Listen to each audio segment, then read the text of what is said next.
Which word am I saying?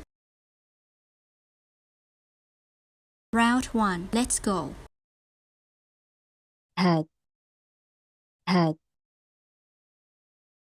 head. Round 2. Let's go. Cơm, cơm, cơm. Round 3. Let's go. Hát, hát, hát. Round 4. Let's go. Mất, mất, mất.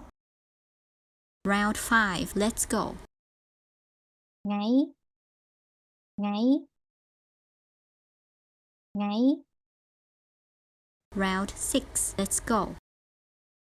Ngày, ngày, ngày. Round 7. Let's go. Nhanh, nhanh, nhanh.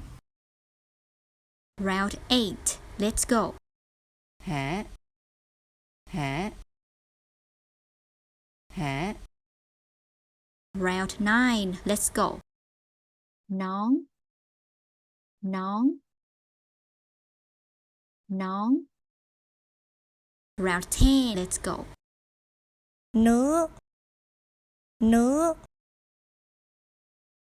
nữa. Congratulations! How many correct answers did you get? Comment below.